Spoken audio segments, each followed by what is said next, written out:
Olá, 13 de dezembro de 2018, as principais notícias desta quarta-feira estão aqui na TV Difusora.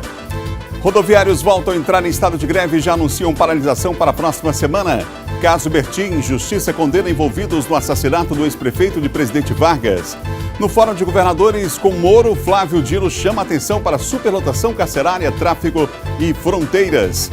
Maranhão empata com Pinheiro e fica com o título da Copa FMF. E no estúdio nós vamos fazer um balanço da agricultura familiar no Maranhão. O Bom Dia está começando agora.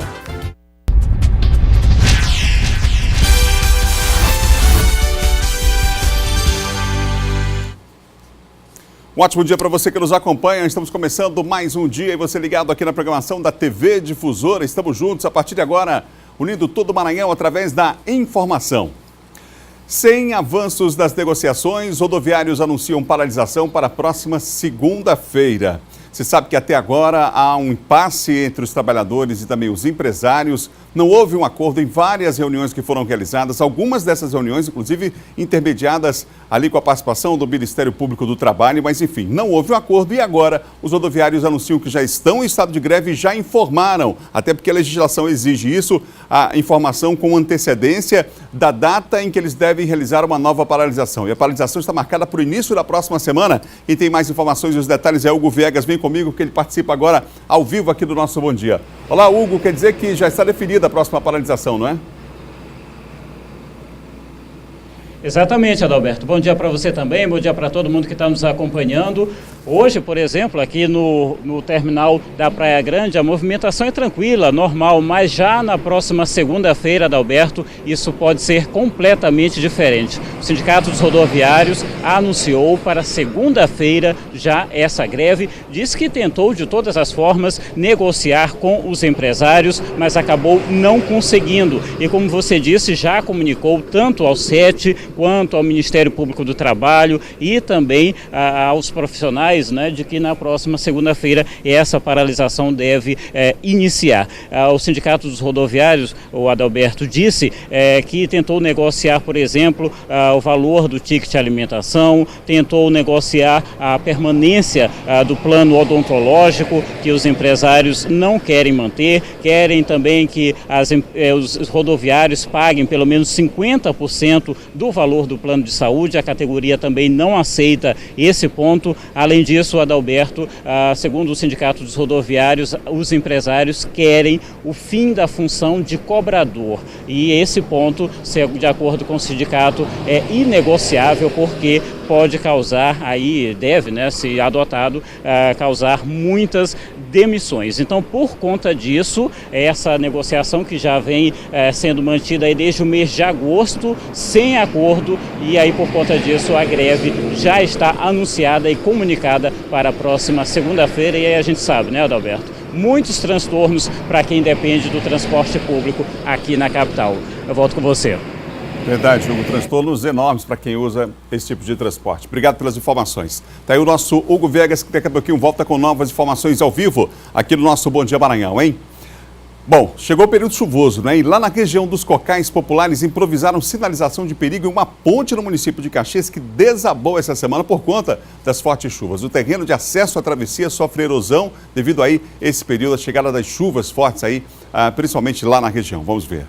Para evitar que acidentes aconteçam, moradores do bairro Vilarias colocaram galhos de árvores sobre o asfalto.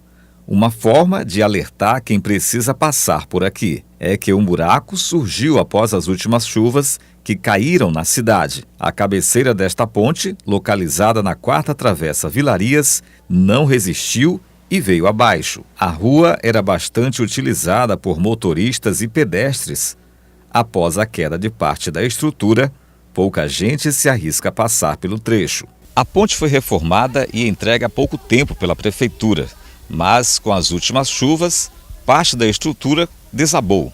Os moradores temem que o restante da ponte venha abaixo. Nossa equipe de reportagem esteve na Secretaria Municipal de Infraestrutura para saber quando o problema da ponte será resolvido. Funcionários disseram que o secretário Murilo Novaes não estava no local, pois teria saído para vistoriar outras obras da prefeitura. Você ligado no Bom Dia Maranhão, nesta manhã de quinta-feira, são 7 horas e mais 4 minutos. Segundo a Organização Mundial de Saúde, o Brasil será em breve o 6º país no mundo em número de idosos. A população acima de 60 anos vem crescendo de forma rápida nas últimas décadas, assim como a procura por cursos de formação que qualifiquem cada vez mais os profissionais que atendem este público. Já já nós vamos falar sobre esse assunto aqui no Bom Dia, inclusive sobre cursos de formação de idosos que têm sido, inclusive, procurados aqui na capital com uma intensidade muito grande. A gente já falou aqui no Bom Dia, inclusive, de cursos oferecidos pela própria Defensoria Pública do Estado, não é? E a procura foi bem grande, há a possibilidade, inclusive, desses cursos serem realizados à distância. E a gente vai falar daqui a pouquinho sobre esse assunto aqui no Bom Dia Maranhão. Vamos fazer também um balanço da agricultura familiar, entrevistando o secretário da pasta aqui. Final de ano é tempo de já fazer um balanço do ano que passou e projetar o ano que vem. É isso que a gente vai fazer daqui a pouco. Agora, a gente vai falar de segurança.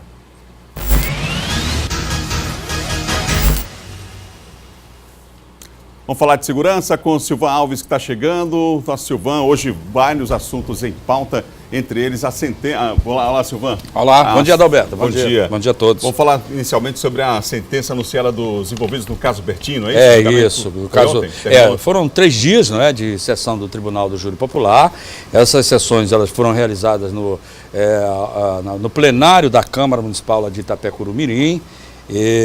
Foram 3 dias de sessões, embates muito fortes entre defesa e acusação. E ontem, no final do dia, foi proferida a sentença, 34 anos, 4 meses e 15 dias, a sentença exata, proferida, contra os policiais militares que foram reconhecidos. A denúncia que inclusive foi feita durante o processo e foi sustentada nas sessões do Tribunal do Júri pela testemunha ocular, no caso Pedro Pereira Albuquerque, que é o Pedro Pote, que foi sobrevivente aí. O Pedro Pote, ele viajava naquela noite do dia 6 de março de 2008, no carro com o prefeito Raimundo Bartolomeu Aguiar, o Bertin. Esse caso teve muita repercussão na época.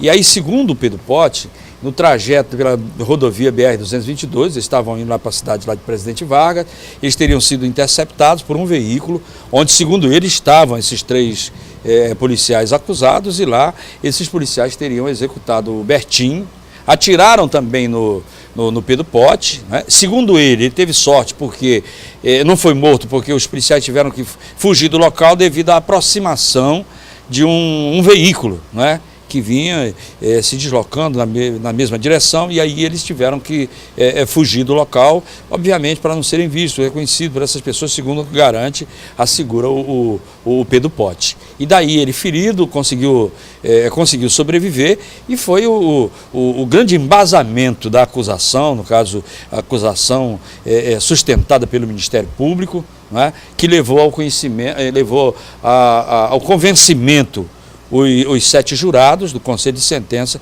que decidiram pela condenação dos acusados.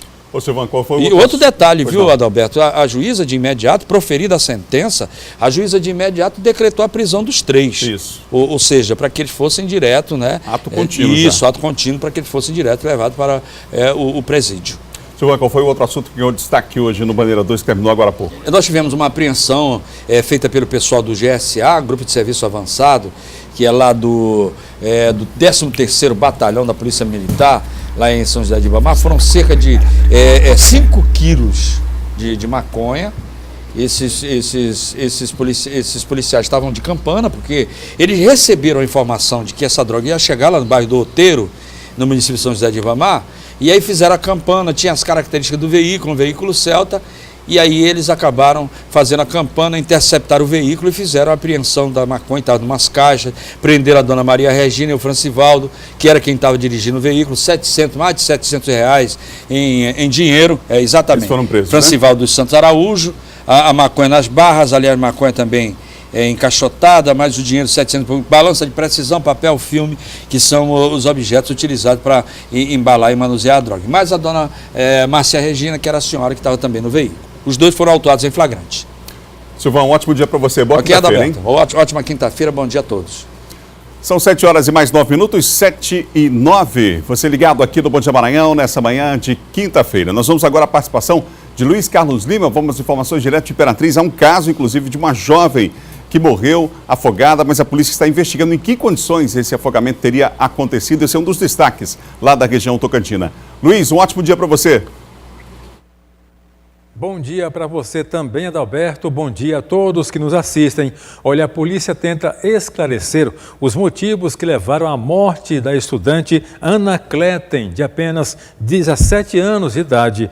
A adolescente teria passado mal em uma pousada aqui em Imperatriz e levada para a UPA da Avenida Bernardo Saião, mas não resistiu.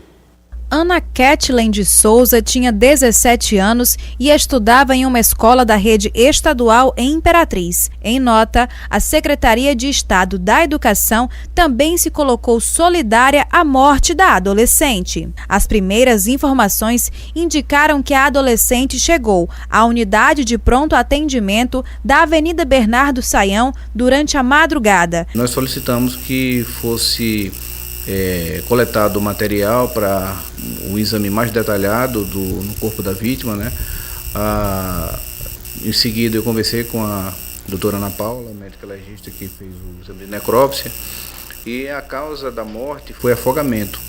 Após a confirmação da morte, durante todo o dia, as equipes policiais realizaram levantamentos e foram identificados vestígios na vítima de um eventual uso de entorpecentes. Nesse curso ela passou mal e foi colocada embaixo do chuveiro. Então, nessa ocasião, provavelmente ela aspirou água e pode ter sido a causa da morte dela, né? Aumenta a quantidade de acidentes e mortes nas rodovias federais aqui da região, como as BRs 010, 222, 226 e 230, neste mês de dezembro, na comparação com o igual período do ano passado. De acordo com a Polícia Rodoviária, a causa mais provável, como sempre, é a imprudência. Ainda não chegou nem no meio de dezembro e só na região tocantina foram registradas 4 mortes. Teve um caso que foi em Açailândia, uma saída de pista. O passageiro do lado direito estava sem cinto de segurança, faleceu lá no local. Teve uma ocorrência lá já de novo, uma colisão frontal. E 2 ocorrências em Porto Franco. Um foi o atropelamento de um pedestre e o outro foi uma colisão frontal de uma carreta com a motocicleta. O movimento aqui na BR-010 ainda está calmo, mas com a chegada do fim de ano tende a ficar mais agitado. A PRF faz um alerta aos condutores para ficarem atentos às leis de trânsito. Pessoas têm que procurar obedecer às normas de trânsito, sem necessariamente ter a necessidade de ter uma viatura policial, um posto ou uma fiscalização, que as pessoas obedeçam exatamente para não se envolver em acidente de trânsito, né? A gente verifica constantemente aqui na região tocantina casos, por exemplo, com motocicleta, que eu falei, pessoas embriagadas, não habilitadas, fazendo ultrapassagens em locais proibidos e algum outro tipo de infração desse tipo que acaba se envolvendo em acidente de trânsito grave. Eram essas as informações aqui da região, Adalberto. A gente volta com você aí no estúdio. Obrigado, Luiz. Ótima semana a todos aí, Imperatriz também. No próximo bloco, Secretaria de Agricultura Familiar faz um balanço de 2018. Aqui no estúdio eu vou conversar com o secretário Júlio César Mendonça e mais. No Fórum de Governadores com presença do Moro, Flávio Dino chama atenção para a superlotação carcerária, o tráfico e fronteiras. Assunto para João Coutrinho no quadro de política também depois do intervalo. São 7h13, imagens ao vivo desse momento da capital de todos os maranhenses. Você vê aí, trânsito por enquanto tranquilo aí próximo à Praia Grande, ao terminal da Integração em São Luís. E o tempo abriu um pouquinho hoje, né? Depois de uma semana com muita chuva. A gente volta já.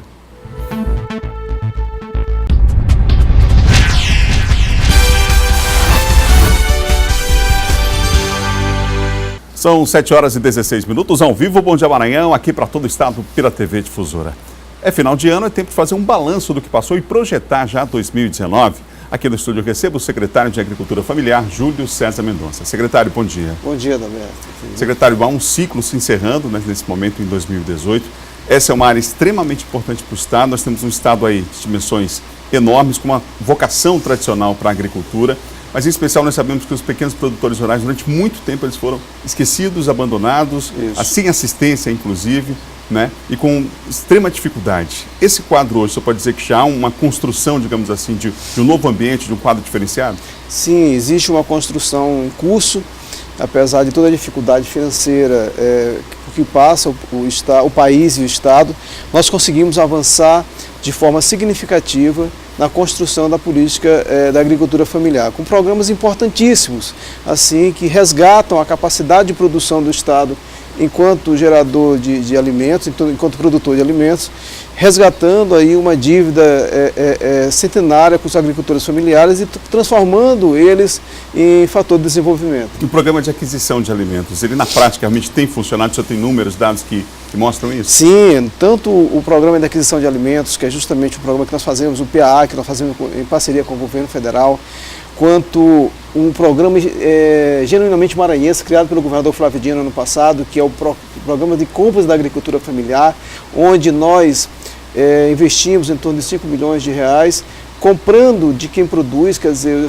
fizemos uma chamada pública e associações se habilitaram e com isso, em cada município, nós compramos direto do produtor, do pequeno produtor e distribuímos através para as entidades credenciadas, aqui em São Luís, inclusive, foi o Paulo de Nora Bela e outras entidades, hospitais, né, e creches, e tem um impacto social e de geração de emprego fantástico. Nós trabalhamos hoje, mais ou menos, com 45 entidades, né, comercializando, beneficiando aí mais de 5 mil pessoas. As feiras livres continuaram tendo apoio nesse Com certeza, as feiras livres, Adalberto, tiveram são importantíssimas, porque são canais abertos de comercialização, né, de rotatividade rápida, onde principalmente dos 30 municípios mais pobres do Maranhão, nós estamos fazendo as feiras livres, né, justamente com as prefeituras, fazendo com que o pequeno produtor possa vender seu produto de boa qualidade, alimento saudável, diretamente para o consumidor final, fazendo assim um retorno de capital muito grande. Então, tanto isso quanto as agritechs, que são as feiras agrotecnológicas, que nós fizemos com vários parceiros, com universidades, Embrapas, centro de pesquisas, né? Então, as feiras são canais consolidados e irreversíveis, eu acredito, para o Maranhão. Há um cadastro em curso, cadastro rural, mas muitas das vezes o agricultor, o pequeno agricultor, não tem inclusive dinheiro, né, para bancar essa questão do cadastro. E é preciso se levantar esses dados para se ter realmente uma precisão e até formular políticas públicas com esses dados na mão. Quer dizer, não se faz mais nada aleatoriamente, é tudo com base metodológica, científica, enfim. Como é que está esse processo aqui no Maranhão? Estamos conseguindo avançar em passos largos. Nós assinamos um convênio agora com o BNDES de 40 milhões de reais, justamente para fazermos o cadastro nas áreas onde os pequenos agricultores não têm condições de fazer, né? São pequenos agricultores que não têm condições de pagar, né, o cadastro ambiental rural. E o cadastro ambiental rural, inclusive, é um pré-requisito para a obtenção de crédito. Então, imagina só, além de permitir que o agricultor possa fazer um gerenciamento da sua propriedade através de áreas, identificando as áreas de preservação, identificando as nascentes, identificando os cursos naturais de água para que possa ser preservado, é também uma exigência legal para que o agricultor possa contrair o crédito. E com isso o Maranhão estava ficando de fora. E aí conseguimos assinar um convênio e estamos começando a realizar, fazendo as capacitações, né, e começando a realizar esse importante cadastro que é fundamental para o desenvolvimento do Estado do Maranhão. Secretário, é um problema que está, de certa forma, correlato à sua pasta e que se dá em relação à salinização dos poços, né? A gente percebe isso, isso é um fato, né? E já há tecnologia hoje disponível no mundo para reverter a situação, pelo menos minimizar, né? Como é que está esse processo aqui no estado do Maranhão? Pois é um programa muito interessante, que é o programa de salinização, né? Nós trabalhamos diretamente com as comunidades rurais, é uma tecnologia israelense, e outros estados como a Bahia e o Ceará já estão muito avançados. Aqui no Maranhão nós estamos iniciando inicialmente com 20 municípios e 30 comunidades, beneficiando 9 mil pessoas e com investimento em torno de 9 milhões de reais, onde nós vamos transformar, né, através de uma tecnologia reversa de membranas, né, tecnologia israelense, tirar o sal da água dos poços, que tendo em vista, Alberto, que hoje aqui no Maranhão, quase 30% dos poços que são perfurados são inutilizados devido à salinização da água. Imagina só, um trabalhador, uma comunidade do interior do Maranhão, de Serrana, da Baixada, que não tem condições de comprar uma água mineral, às vezes fica sendo obrigado a tomar uma água salobra, com gosto muito ruim e aspecto também, né? Então, com isso, nós estamos começando a trabalhar nessas comunidades mais carentes, com uma determinação do governador Flávio Dino, fazendo com que essa tecnologia possa estar disponível das pessoas que mais precisam. Para encerrar, secretário, que projeção é possível fazer para o ano que vem, para 2019? Olha, Adalberto, eu sou uma pessoa muito otimista. Eu vejo um cenário, hoje, apesar das incertezas, né, da vinda do cenário nacional, né, Mas eu sou uma pessoa muito otimista, eu acho que nós demos passos na agricultura familiar dentro do estado do Maranhão significativos, né?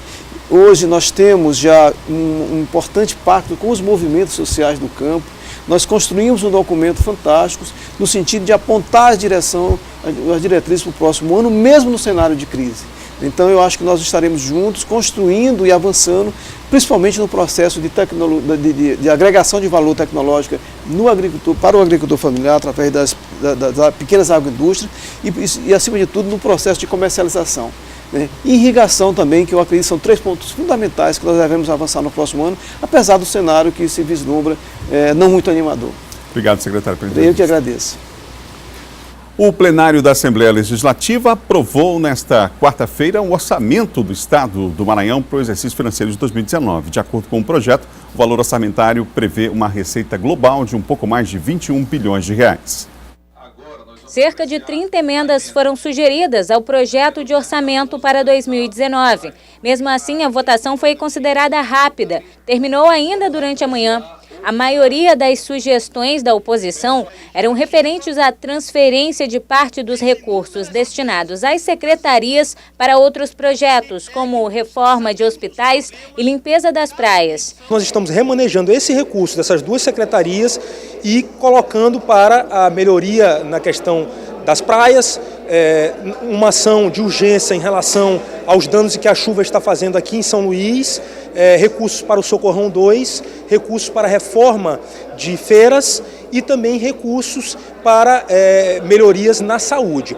2 alterações foram acatadas, uma referente ao Tribunal de Justiça e a outra ao Ministério Público. O deputado Rogério Cafeteira é o autor do projeto que prevê o orçamento de mais de 21 bilhões de reais. Nós votaremos a favor de 2 emendas que foram previamente negociadas com o Tribunal de Justiça e com o Ministério Público para que eles possam adequar os seus orçamentos. Fora essas, as outras emendas não deverão ser acatadas, até porque desvirtuam a peça que é de competência do Executivo. Além da despesa total fixada em 21 bilhões de reais, o orçamento fiscal ficou em 14 bilhões e 600 mil reais, o orçamento da Seguridade Social em 6 bilhões e 300 mil, o orçamento de investimento das empresas estatais em quase 264 milhões de reais. Os cálculos, segundo a base governista, foram feitos seguindo termos técnicos de projeção anual. No Estado, nós temos já algumas questões constitucionais. Primeiro, a maior despesa do Estado, sem dúvida, é com o pessoal, que hoje chega próximo a 50%, 48% mais ou menos de tudo que o governo arrecada é destinado a pagamentos de funcionários, de aposentados e de pensionistas. A outra parte, tanto na área de saúde quanto na área de educação, existem limites constitucionais que o governo do Estado tem que obedecer.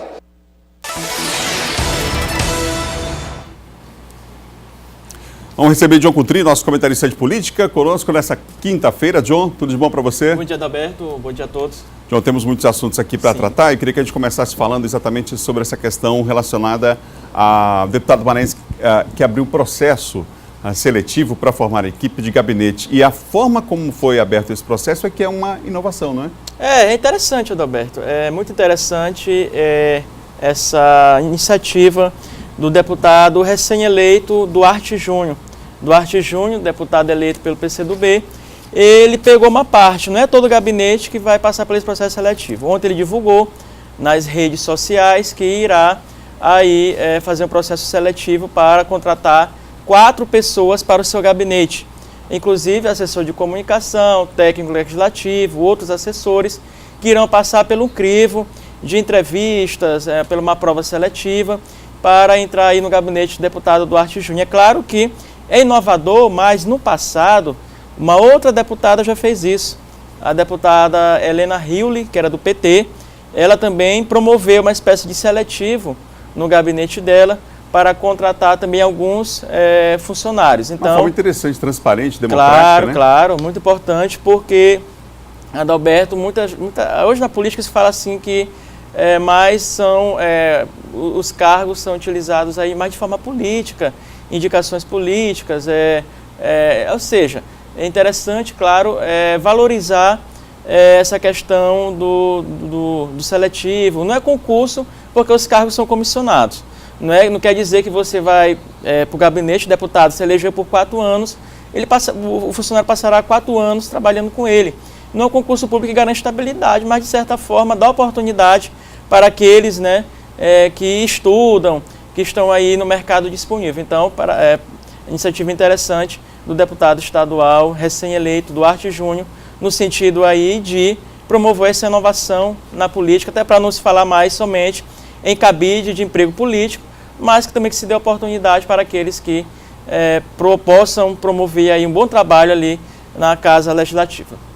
Ô John, vamos falar sobre o Fórum de Governadores que aconteceu lá em Brasília, a presença do ministro Sérgio Moro, e o governador Flávio Dino chamou a atenção para alguns aspectos nessa pauta aí de segurança pública, não é? Exatamente. O que mais ele enfatizou, Adalberto, foi a questão da superpopulação carcerária. O governador Flávio Dino, ele disse que, inclusive citou o exemplo do Maranhão, que a metade dos presos no Maranhão são presos provisórios. Ele entende que o Ministério Público, o Poder Judiciário, ele quer saber quais são as medidas que serão tomadas por esses 2 órgãos e perguntou isso e colocou isso nessa reunião, nesse fórum de governadores, com o ex-juiz e agora futuro ministro da Justiça, o Sérgio Moro, e da Segurança, o Sérgio Moro. O Sérgio Moro esteve presente nessa reunião aí com os governadores eleitos do país e, claro, a pauta foi a questão da política de segurança pública. E o Flávio abordou esses 3 temas. O primeiro é a questão da superpopulação carcerária. Ele avalia que tem que haver, claro, uma união aí em relação a alguns casos, porque muitos presos aí estão sendo presos provisórios e ainda aguardam uma decisão judicial, ou seja, o processo não anda, não tem celeridade. Além disso, ele também cobrou políticas efetivas na questão do tráfico de drogas. Também está relacionado à questão do sistema carcerário. Muitas das vezes aí as facções criminosas de dentro dos presídios aí comandando o tráfico de drogas. Também cobrou isso, também uma efetiva fiscalização nas fronteiras. Pediu o poder de polícia para o Exército, para que o Exército também possa atuar aí de forma mais efetiva nesse ambiente de política das fronteiras. Então, essas foram as principais colocações do governador Flávio Dino nessa primeira reunião dele, Adalberto, com um membro aí do governo Bolsonaro. Não foi presidente eleito, mas foi o Moro que será o superministro, e claro, já esse primeiro contato, até porque o Flávio e o Moro aí, o Flávio principalmente fez críticas ao ex-juiz Sérgio Moro, mas claro, ontem foi debatido, não foi a pauta política, foi a pauta da segurança pública. É claro, para o Maranhão é importante, até porque, Adalberto, o Maranhão tem feito um bom trabalho nessa área carcerária aqui em Pedrinhas. Vale lembrar que nos governos passados havia muitas rebeliões, muitos presos decapitados, mas hoje há, de certa forma, uma melhoria, uma certa calma, entre aspas, ali no complexo de Pedrinhas. Então é importante que esses investimentos sejam mantidos e, claro, haja uma ajuda do governo federal em relação à segurança pública, que é um dos principais problemas hoje enfrentados no país e foi o principal mote do governo Bolsonaro na campanha. Por falar em Bolsonaro, ele diz que não é investigado pelo COAF, que vai pagar em caso de irregularidades. Se refere a esse assunto que ganhou espaço aí, claro, não poderia ser diferente na mídia, né, sobre essas acusações que foram feitas de ocorrência. Ontem ele utilizou as redes sociais, mais uma vez, Adalberto, a questão da live no Facebook. Ele utilizou o Facebook para se manifestar. E ele falou o seguinte, que caso haja algum erro da parte dele, caso haja algum erro da parte do filho dele, o Flávio Bolsonaro, em relação a esse assessor. O que acontece? Esse ex-motorista do Flávio, que era o filho dele, foi pego pelo COAF numa movimentação atípica aí de recursos, cerca de 1,2 milhões de reais, que foram aí detectados na conta aí do ex-assessor do filho do Bolsonaro. Ou seja, essa movimentação foi identificada pelo COAF, que é o conselho, né, que investiga as movimentações financeiras atípicas, e então o Bolsonaro disse que cabe ao assessor justificar. Mas caso haja algum problema, alguma irregularidade, ele e o filho pagarão por isso, ou seja, ele está aí já procurando se antever a um possível problema ainda maior em relação a esse caso. O mais interessante, Adalberto, foi o ex-ministro José Disseu, que foi condenado a 41 anos de prisão. Ele deu uma entrevista ontem à BBC e falou sobre esse caso. O Zé Disseu, que foi membro do governo do PT e ex-presidente do PT, disse que o Bolsonaro e a família dele não tem mais condições de falar em corrupção, ou seja, de seus vegetais da moralidade, dizer que são as pessoas mais corretas do mundo, quando vários indícios de irregularidade apontam aí na família do Bolsonaro. Então o Zé Disseu, olha só, o Zé Disseu hoje, que está solto, graças a um habeas corpus, ele criticando o Bolsonaro. O Zé Disseu foi condenado a mais de 40 anos por corrupção e lavagem de dinheiro, criticando a própria família Bolsonaro por conta aí de escândalos de corrupção. Obrigado, João. Um ótimo dia para você. Obrigado, Adalberto. Até amanhã. São 7 horas e mais 33 minutos. Confira agora o nosso Giro de Notícias. 117 cidades do Maranhão estão em situação de alerta ao risco de surto de dengue, zika e chikungunya, de acordo com o levantamento feito pelo Ministério da Saúde. Desse total, 94 estão em alerta e 23 em risco de surto das doenças. São Luís está em situação de alerta. No Maranhão, a maior parte dos criadores são encontrados em depósitos de água, seguido de depósitos domiciliares e lixo. A empresa Vale abre inscrições para o processo seletivo do programa Jovem Aprendiz 2019. São 219 vagas para São Luís e 30 para Sailândia. 50% das vagas são preferencialmente destinadas às pessoas com deficiência. Para se inscrever, os jovens deverão residir nesses dois municípios, ter idade entre 14 e 21 anos e estar matriculado no 2º ou 3º ano do ensino médio. Não há limite de idade para pessoas com deficiência. As inscrições vão até o dia 10 de janeiro de 2019 no site www.vale.com. Em São Luís serão oferecidos os cursos técnicos em eletrônica, eletrotécnica, logística, segurança do trabalho, edificações, eletromecânica e soldagem. Em Açailândia será oferecido o curso técnico em eletromecânica. Vamos lá, você ligado aqui no Bom Dia Maranhão, nesta quinta-feira, nós falamos ainda há pouco que a população acima de 60 anos vem crescendo de forma rápida em todo o país, aqui no Maranhão não é diferente, não é? E aí, a procura de cursos de formação, de qualificação tem aumentado também, não é? Nós vamos ver a reportagem mostrando um desses cursos. Aqui no Maranhão, o curso de formação de idosos tem sido um dos mais procurados. Desempregada viu na ocupação de cuidador de idoso a oportunidade de ter uma renda. Então ela veio para a capital São Luís em busca de capacitação. Eu tenho outra formação e estou desempregada. E aí, como no momento estão sendo requisitadas os profissionais, então eu busquei. Na minha cidade ele tem o Senac, mas não tem o curso, né? E aí eu vim buscar, tenho amigos aqui, aí acabei tendo essa oportunidade de estar aqui. Neste curso, os alunos aprendem tudo o que é preciso para exercerem a função. Paciência é o ponto de partida. Você tem que tratar o idoso no mínimo como você gostaria de ser tratado. Então, para isso acontecer, você precisa aplicar as técnicas necessárias, né? Cuidar de uma pessoa é uma responsabilidade muito grande. E o curso de cuidador de idoso, ele é um diferencial porque ele ensina como você deve aplicar essas técnicas. Este tipo de curso tem se tornado cada vez mais comum no Brasil. O país está envelhecendo e essa profissão, que não é regulamentada, cresceu muito na última década, se comparado a mais de 2,6 mil profissões pesquisadas pelo Ministério do Trabalho e Emprego. A mesma pesquisa mostra ainda que o número de profissionais passou de 5.263 em 2007 para 34.051 em 2017, alta de 547%. E por incrível que pareça, ainda é muito pouco se comparado à quantidade de idosos que necessitam de cuidados para continuarem inseridos na comunidade onde vivem. Segundo dados do Ministério da Saúde, já são 4 milhões de pessoas nesta condição de não se cuidarem sozinhas. Essa dependência do outro muitas das vezes gera conflitos no ambiente familiar.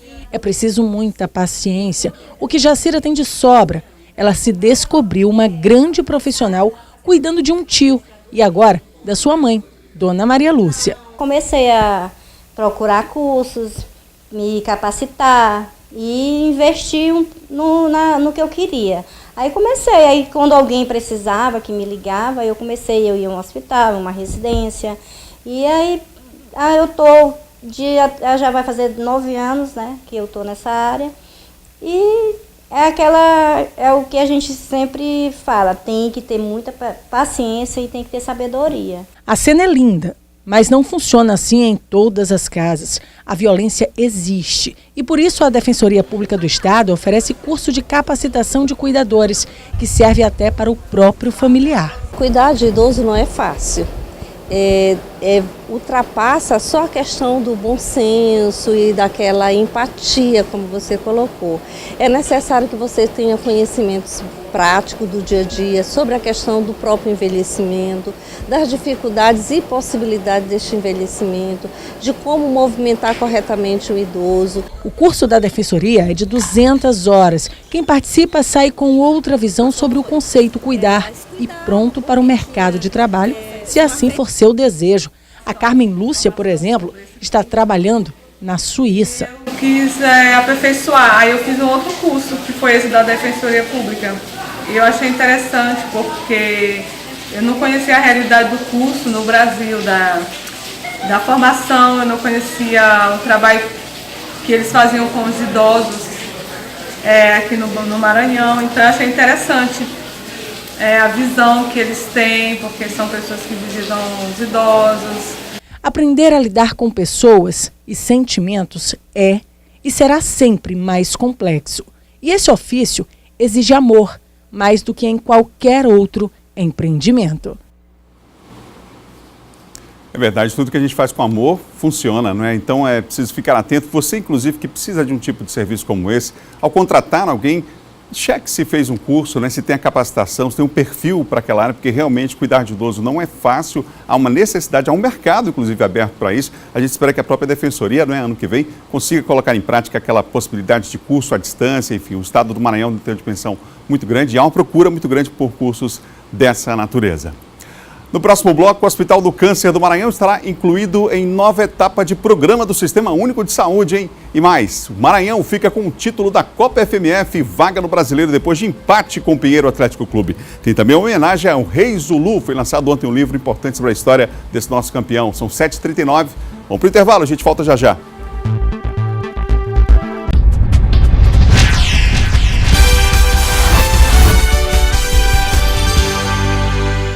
Não perca a hora, são 7h43, agora 7h43, você ligado aqui no Bom Dia Maranhão. Olha, o Ministério da Saúde anunciou que o Hospital do Câncer do Maranhão estará na nova etapa do Programa de Desenvolvimento Institucional do Sistema Único de Saúde, o SUS. Quem tem mais detalhes sobre esse assunto é o Hugo Viegas, que está inclusive lá em frente ao Hospital do Câncer do Maranhão, não é isso, Hugo?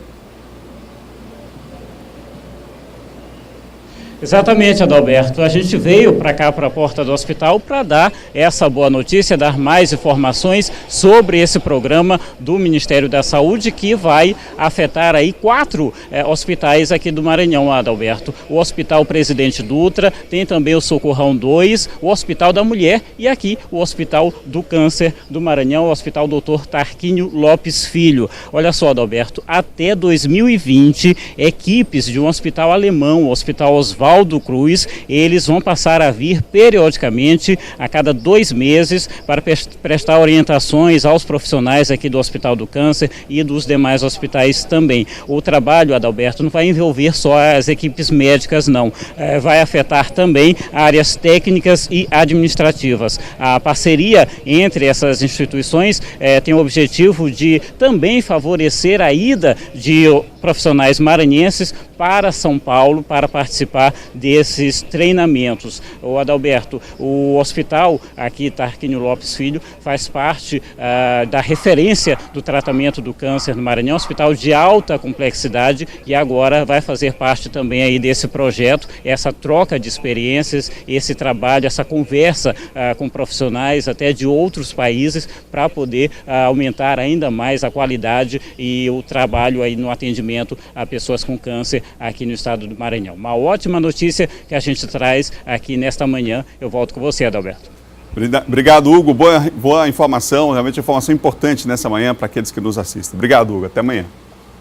Bom, pessoal, agora são 7h45 e agora a gente vai falar de esporte.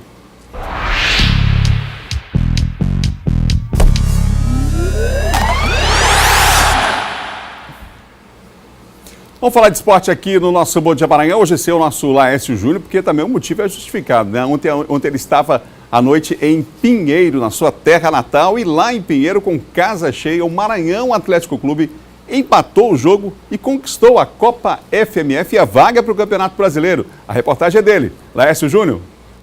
Casa cheia, estádio lindo, festa maravilhosa dos pinheirenses. E claro, a torcida do MAC é pequena, mas comparece para participar do grande evento. Claro, a final da Copa FMF. Em campo, ao MAC o empate serve, mas ao Pinheiro só a vitória interessa. E diferente do que se imaginava, o MAC começa bem. A primeira boa chance é dele, com Deylon de fora da área. E o Maranhão segue dando trabalho, mas o PAC também é perigoso. E trinca com esse chute forte. Obriga Rodrigo Ramos, grande personagem do jogo, a fazer grande defesa. Mas aí aparece o talento. Tabela entre Deylon e Kleber Pereira. O atacante é oportunista e marca um belo gol. 1-0 MAC.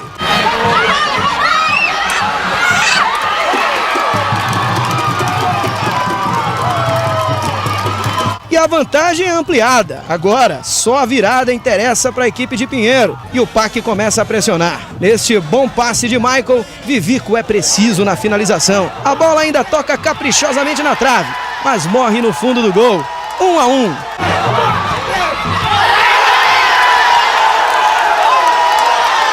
Mesmo pressionando, Pinheiro não marca. E o primeiro tempo termina empatado.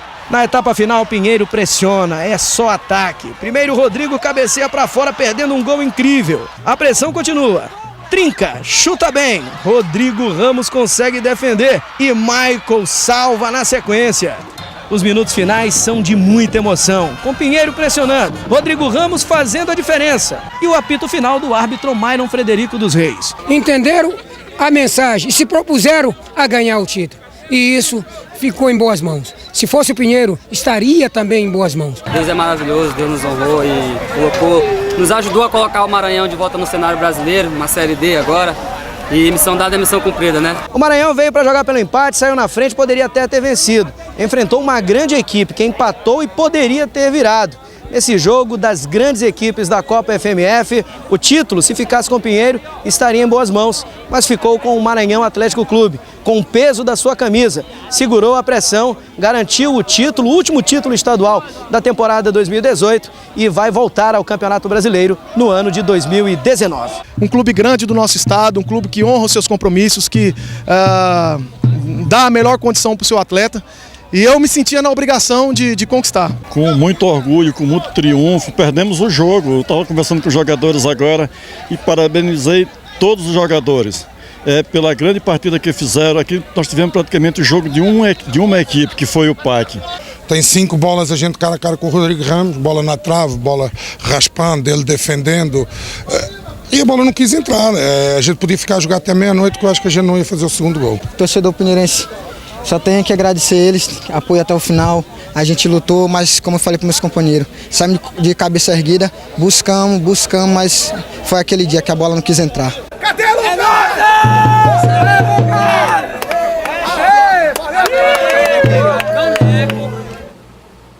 Muito legal, parabéns ao Maranhão Atlético Clube. Não é à toa que tem a fama aí de demolidor de cartazes. Foi lá em Pinheiro da Baixada Maranhense, conseguiu esse excelente resultado e saiu de campo com a conquista da Copa FMF. A gente tem mania, às vezes, principalmente aqui no Brasil, de não valorizar quem fica em segundo lugar, né? Mas aquele que está ficando em segundo lugar foi para a final. Já passou por várias etapas, deixou para trás vários adversários e não pode ser assim. A gente tem que valorizar também o trabalho de todos. E o Pinheiro fez um excelente trabalho esse ano, não é à toa que conquistou o Campeonato Maranhense da Série B, está de volta à Série A do Campeonato Maranhense depois de um longo tempo afastado. E o Maranhão de parabéns também, claro, porque agora vai representar o estado ainda no Campeonato Brasileiro, né? Importante, uma vitrine também o Campeonato Nacional, enfim. Os dois treinadores, o Luiz Miguel lá no Pinheiro, fazendo um grande trabalho, o português Luiz Miguel e o Raimundinho Lopes, dois grandes treinadores, estrategistas aí, o Raimundinho consciente no final, dizendo que se o título tivesse ficado na mão do Pinheiro, estaria em boas mãos, enfim, é um técnico muito tranquilo, consciente do seu trabalho, o Raimundinho Lopes.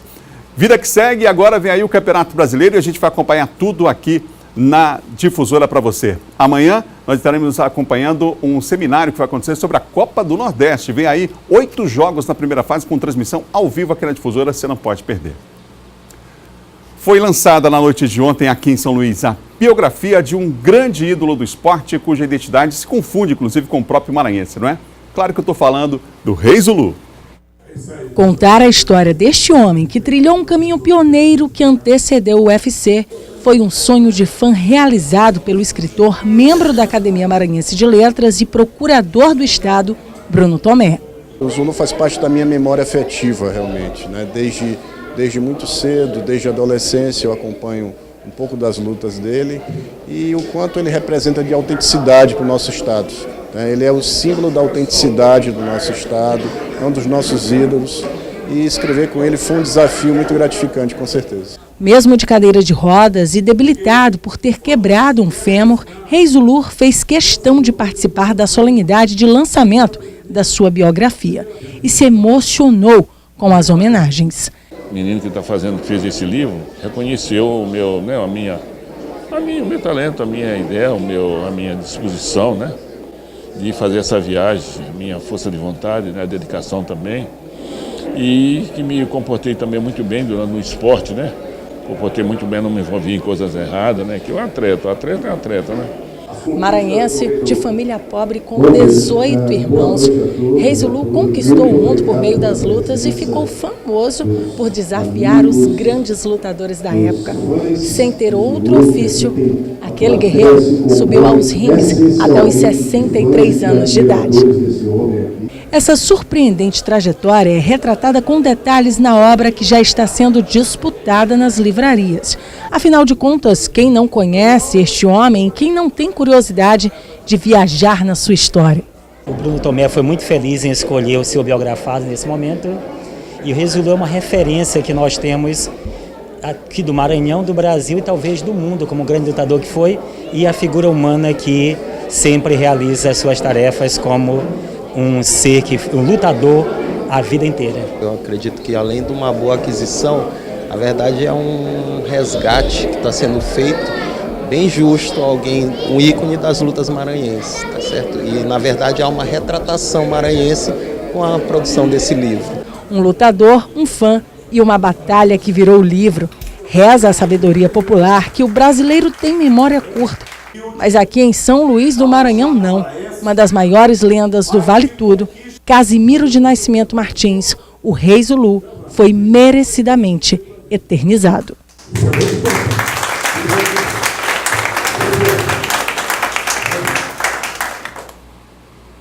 Juraci Filho, radialista, ali fazendo a mediação do debate. Muito legal.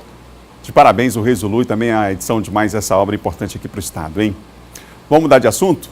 A implantação do sistema de telemetria que vai tornar o processo de emissão de carteiras de habilitação mais seguro passou a ser obrigatório no Maranhão desde o início deste mês. O sistema de telemetria vai monitorar por meio de fotografias em tempo real a participação dos alunos de autoescolas em aulas teóricas e práticas para obtenção da carteira de motorista. Uma ferramenta importante no combate a fraudes que vai garantir mais lisura na hora de tirar a CNH. O sistema, que será monitorado permanentemente pelo Detran, também é capaz de registrar faltas cometidas pelos alunos nas aulas de direção. Esse sistema ele tem uma caixa inteligente que ela é acoplada no sistema eletrônico do veículo. Então tem alguns sensores de freio, embreagem, ignição, sinais, sinaleira, luz, os faróis, o cinto de segurança. Então ele consegue identificar se o aluno cometeu alguma infração, algum deslize, seja leve ou grave, que poderia prejudicá-lo numa prova. A determinação do Denatran para que as autoescolas se adequem ao sistema de telemetria existe desde 2014 e vem sendo renovado desde então. O que mudou foi que o Detran estabeleceu como prazo final para iniciar as fiscalizações o último dia 1º de dezembro. O problema é que as autoescolas estariam divulgando um reajuste no valor dos preços para o próximo ano por conta da implantação desse sistema. Aumento que não seria responsabilidade do Detran. A taxa do Detran ela não foi alterada. O que houve é o começo da exigência pelo DETRAN para as autoescolas do cumprimento de uma legislação federal. Desde 2014, nós temos uma portaria do DENATRAN que exige que haja esse monitoramento eletrônico das aulas práticas e das aulas teóricas para fins de qualificação do novo condutor. Das 214 autoescolas que existem no estado, cadastradas no DETRAN, apenas 160 estavam com o serviço de telemetria instalado até a semana passada. Quem deseja tirar a carteira de motorista precisa estar atento, uma vez que o funcionamento desse serviço na autoescola será pré-requisito na abertura de novos processos para obtenção da CNH. Todos os novos processos de novos candidatos que queiram iniciar seu processo de habilitação terão suas aulas tão somente validadas acaso haja esse monitoramento eletrônico que nós chamamos de telemetria. Uma exposição mostra a força do design em São Luís. Os produtos apresentados são resultados de trabalhos e pesquisas de um estúdio que vem colocando no mercado objetos com personalidade marcante. Veja na reportagem.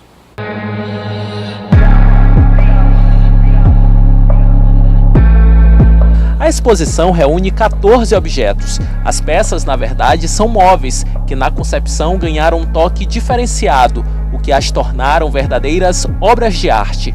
O Marcelo é um dos criadores, um trabalho que teve início em 2011. A gente vem participando de vários eventos, participando de premiações, algumas peças dessas são premiadas nos principais concursos, prêmios de design nacional.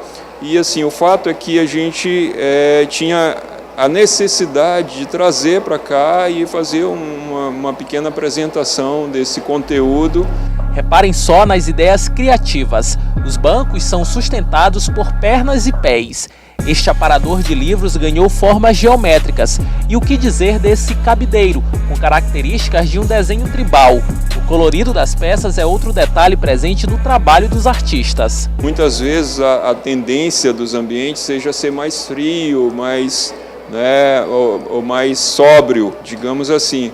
Mas a gente sempre está pontuando com a cor como uma forma de trazer alegria, de ter objetos que se destaquem dentro dos seus espaços. A exposição Limiar, a primeira de design concebida por profissionais maranhenses, acontece em um shopping center da capital e segue até o próximo ano. Ela fica até o dia 15 de fevereiro. E eu aproveito a oportunidade para fazer um convite para as pessoas que venham visitar aqui essa magnífica exposição dos nossos designers maranhenses.